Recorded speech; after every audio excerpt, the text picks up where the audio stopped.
Hello friends, आपका हमारे YouTube channel mathematics learn easily में स्वागत है। तो चलिए क्लास 10th की एक और मोस्ट इम्पोर्टेंट थ्योरम थेल्स प्रमेय या आधारभूत अनुपातिक प्रमेय का प्रूफ देखते हैं। ठीक है, तो पिछले वीडियो में अपनों ने थेल्स प्रमेय अब इस वीडियो में अपने थेल्स प्रमेय देखेंगे और क्लास 10th की मोस्ट इम्पोर्टेंट वीडियो देखने के लिए आप मेरे चैनल को सब्सक्राइब करें एंड बेल आइकन को प्रेस जरूर कर लेना, ताकि जब भी मैं क्लास 10 से रिलेटेड और अन्य वीडियो अपलोड करूं तो आपको उसका नोटिफिकेशन सबसे पहले मिले। तो थेल्स प्रमेय से पहले अपनों ने पाइथागोरस प्रमेय यानी बोधायन प्रमेय अपलोड की थी। आपको वो वीडियो बहुत पसंद आई होगी, आई होप। अब देखते हैं इस वीडियो में अपने थेल्स प्रमेय यानी इसको बहुत ही अच्छे तरीके से इसका प्रूफ देखेंगे। ये बहुत ही सिंपल एंड शॉर्ट प्रूफ है इसका। थेल्स प्रमेय या आधारभूत अनुपातिकता प्रमेय, इसका कथन क्या है? सबसे पहले अपने इसका स्टेटमेंट देखते हैं। यदि किसी त्रिभुज में यानी ट्राइंगल में एक भुजा के समांतर रेखा खींची जाए, कोई अपने पास ट्राइंगल है और उस ट्राइंगल में जो सी एक रेखा यानी एक भुजा के समांतर कोई रेखा खींची जाए, तो यह रेखा शेष दोनों भुजाओं को समान अनुपात में विभाजित करती है। ये इस थेल्स प्रमेय का कथन है यानी स्टेटमेंट है। तो इस सबसे पहले इसको मैं आपको डायग्राम से समझाता हूं। डायग्राम से देखो, ये हमारे पास कोई ट्राइंगल है। हमारे पास कोई ट्राइंगल है, ट्राइंगल ए बी सी, ये हमारे पास कोई ट्राइंगल है। यदि किसी त्रिभुज में एक भुजा के समांतर, ये कोई एक भुजा है, ये अपनों ने एक भुजा ले ली, एक भुजा के समांतर रेखा खींची जाए, इसके समांतर अपनों ने रेखा खींच दी, यानी इस रेखा के समांतर ये रेखा खींच दी। ठीक है, तो यह रेखा जो सी अपनों ने रेखा खींची है, इसको नाम दे देते हैं डी और ई। जो सी डी ई अपनों ने बीसी रेखा के समांतर रेखा खींची है, इस बीसी भुजा के समांतर रेखा डी ई खींची है। यह रेखा मतलब ये वाली दोनों यानी शेष दोनों भुजाओं को समान अनुपात में विभाजित करती है। ये अपनों को प्रूव करना है, थेल्स प्रमेय कथन है। यानी ये जो सी रेखा है, इस बाकी दो शेष, ये एक भुजा अपनों ने ले रखी, त्रिभुज की तीन भुजाएं होती हैं, ये एक भुजा अपनों ने ले रखी है। ठीक है, बाकी शेष दो बची कौन सी?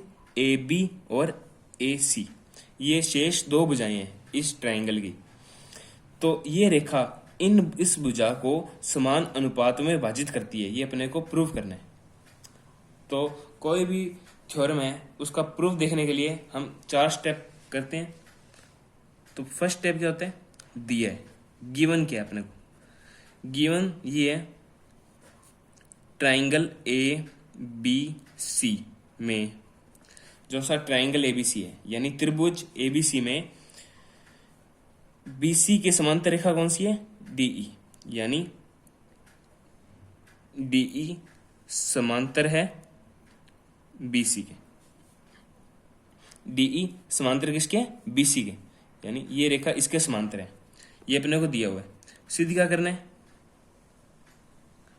सिद्ध करना है, सिद्ध अपने क्या करना है? जो सी अपनों ने ये रेखा यानी बीसी के समांतर रेखा डीई अपनों ने खींची है, ये शेष दो भुजाओं को यानी ए बी और ए सी को समान अनुपात में यानी समान इक्वल रेशो में डिवाइड करती है। ये अपने को प्रूव करना है। यानी इक्वल रेशो क्या होता है? इस भुजा को डिवाइड किन किन दो भागों में कर रही है? ए डी और बी डी, ये दो भुजाएं। ये एक भुजा इस भुजा को दो भागों में विभाजित कर रही है।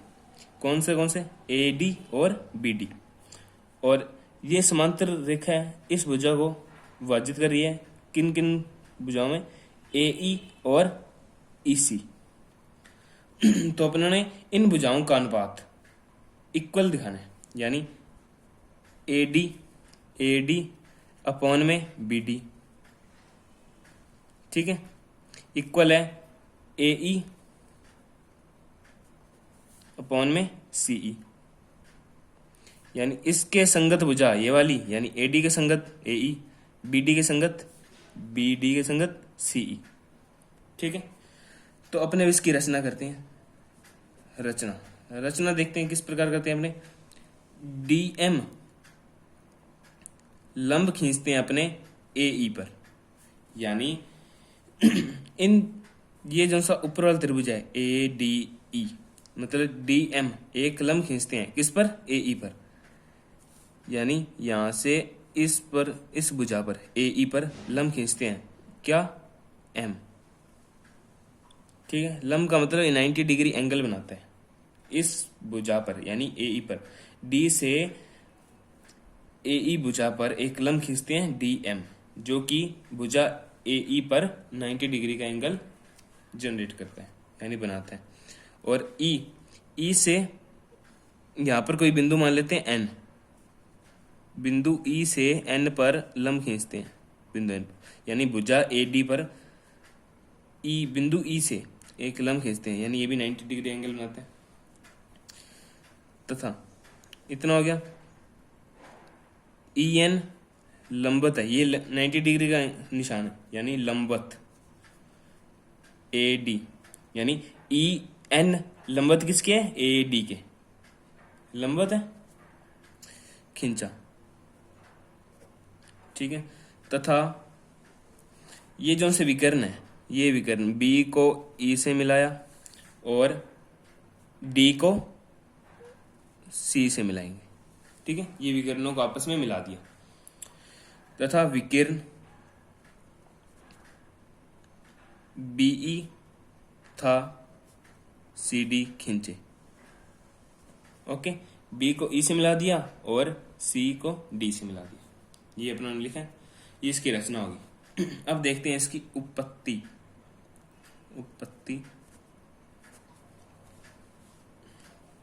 उत्पत्ति में देखते हैं तो सबसे पहले आपने त्रिभुज का क्षेत्रफल पढ़ा होगा। त्रिभुज का क्षेत्रफल क्या होता है,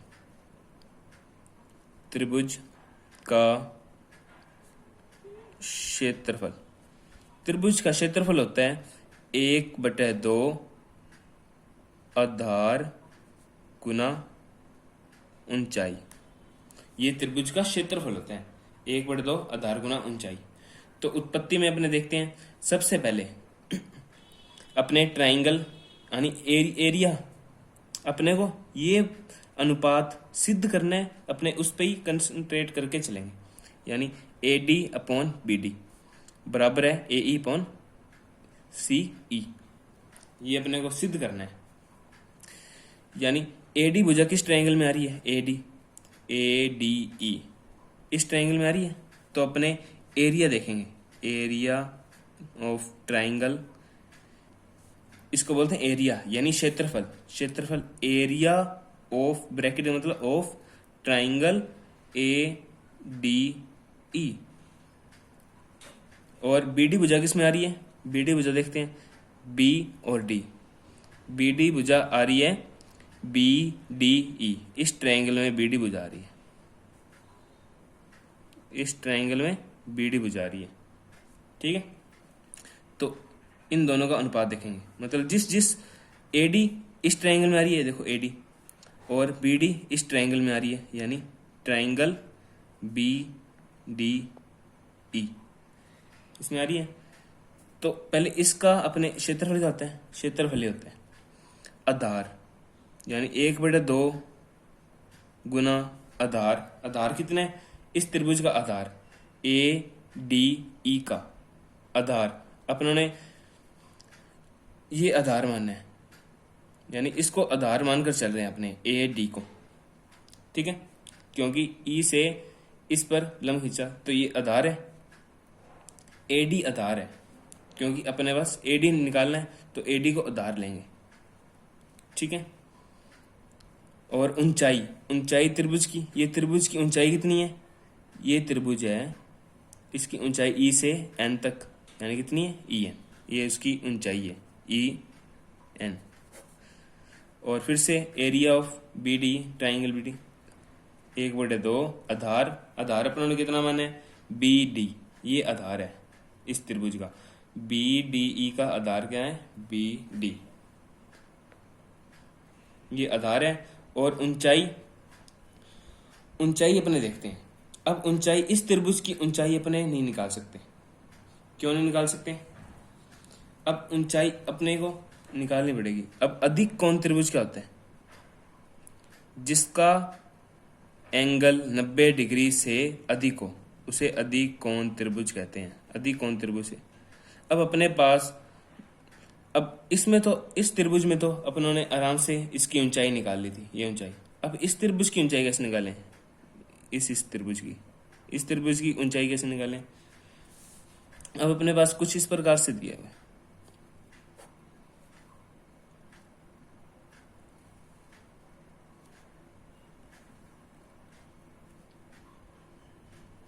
यानी ये अपने पास है बी, ये रहा बी, देखो ये बी है, ये डी है और ये ई है। ठीक है, ये अपने पास है बी, ये डी और ये ई।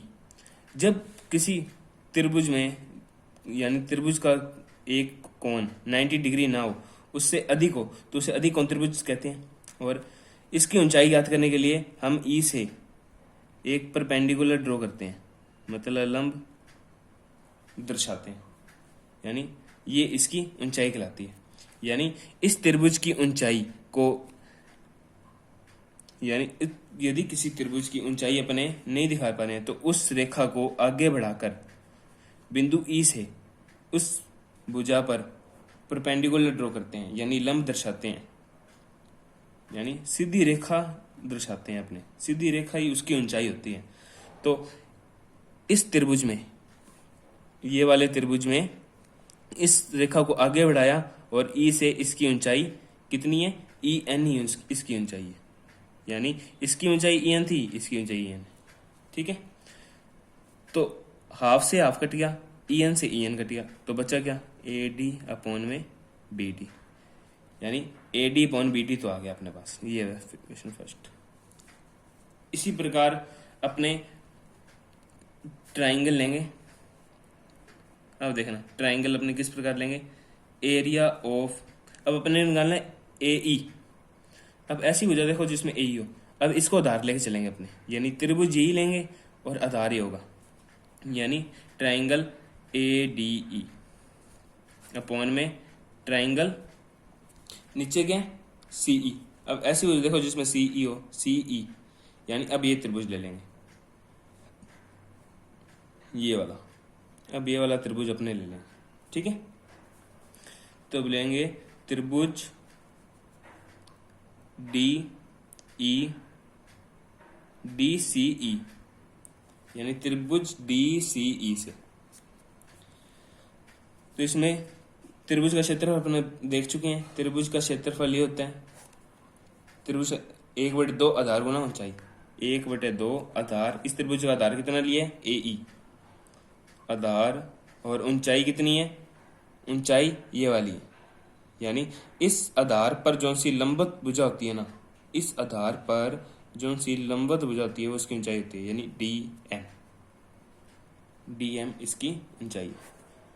तो ऐसी इस त्रिभुज में आधार क्या है, आधार ये है सी ई, सी ई आधार है और ये सेम। मैं आपको ट्रिक बताता हूँ, ये सेम आते हैं जैसे इसमें सेम आया। बस सीधी सी बात ये है, अपने को ए डी, ये रहा ए डी और बी डी लाना था, ये आ गया, और ये सेम आएंगे, कट जाएगा, ये भी कट जाएगा।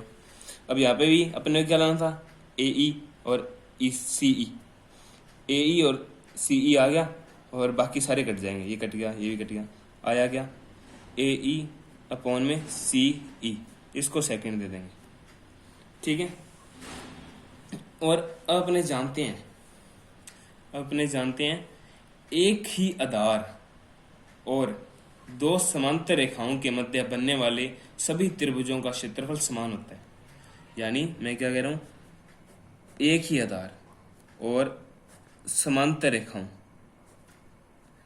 यानी अब अपने इन दो समांतर रेखाओं के मध्य कितने भी त्रिभुज बना लें, इन दो समांतर रेखाओं के मध्य अपने कितने भी त्रिभुज बना लें,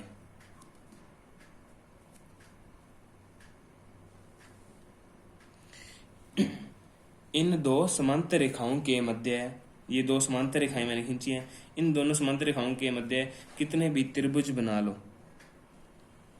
उन सभी का क्षेत्रफल, यानी उन सभी का क्षेत्रफल समान होता है।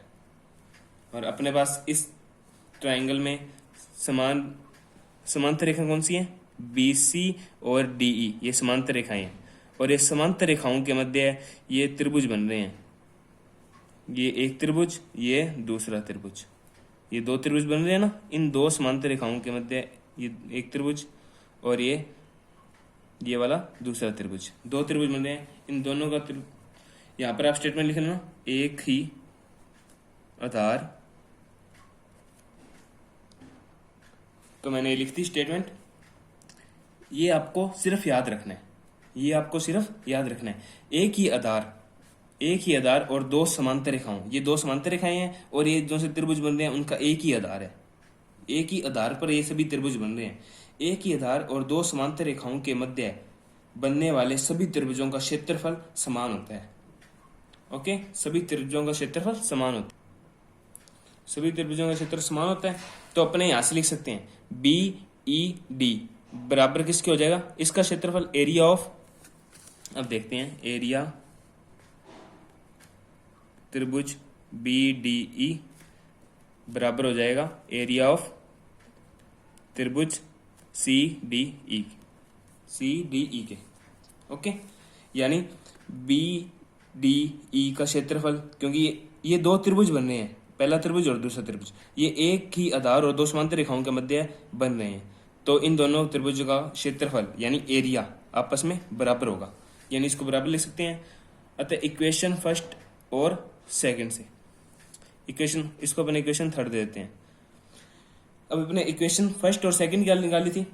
इक्वेशन फर्स्ट एरी और इक्वेशन सेकंड एरी, यानी ये इक्वल है। अब अपन ने क्या दिखा दिया? BDE किसके बराबर है? CDE के।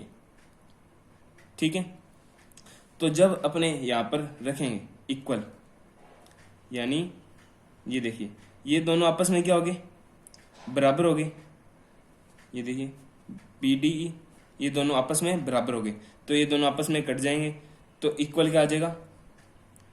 AD BD बराबर आ गया AE अपॉन में ACE। और यही अपने को प्रूव करना था, thanks for watching this video.